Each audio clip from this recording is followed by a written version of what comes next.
అప్పుడు కూడా ఎగ్జామ్షన్స్ ఇస్తారు అవసరమైతే లాయర్ వాళ్ళ తరఫున.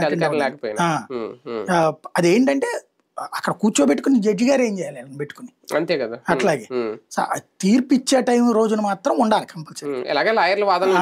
అదే అనేది తీర్పు ఇచ్చే రోజున ఉండాలి. ఈ లోపంతా లాయర్స్ ఆర్గ్యుమెంటే కదా.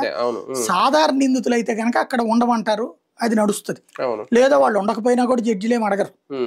బేసిక్ గా బెయిల్ ఇచ్చేసాక ఇక ఉండదు అక్కడ. కోర్టుకి నాన్ అపీరెన్స్ పిటిషన్ వేసుకోవచ్చు.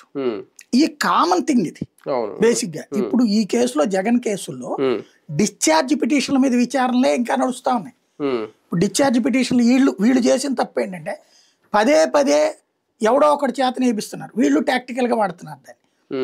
జగన్ ని తొక్కాలనుకున్న దాంట్లో చేసిన ప్రయత్నం విఫలమవుతుంది. ఎట్లాగా ఫస్ట్ ఇప్పుడు ఆ మధ్యన జడ్జిలు మార్చారు. జడ్జి మారినప్పుడల్లా మొదటి నుంచి కేసు బిగిన్ అవుతుంది. మొదటి నుంచి కేసు బిగిన్ అయినప్పుడల్లా డిశ్చార్జ్ పిటిషన్ మళ్ళీ మొదటి నుంచి వేస్తారు. అంటే ఇప్పుడు ఇందులో మొత్తం 19 కేసులు, 11 సిబిఐ, ఈడీ 8 కేసులు, 19 కేసులు. ఒక్కొక్క కేసులో ఈ కేసు నుండి నన్ను విముక్తి చేయండి అని జగన్ వేస్తాడు. జగన్ తో పాటు ఆ కేసులో ఎంతమంది నిందితులు ఉంటే అంతమంది వేస్తారు. ప్రతి ఒక్క పిటిషన్ విచారించాలి. వీళ్ళ వాదనలు వినాలి, వాళ్ళ వాదనలు వినాలి. ఇవన్నీ అవ్వడానికి కనీసం ఒకే రోజున అయిపోవు కదా. ఈ వాదనలన్నీ వినడానికి కనీసం ఒక పిటిషన్ మీదన అందులో ఉన్నటువంటి వాళ్ళది అంతా అయ్యేటప్పుడు కనీసం 3-4 నెలలు పడుతుంది. ఇలాగ 19 పిటిషన్లు.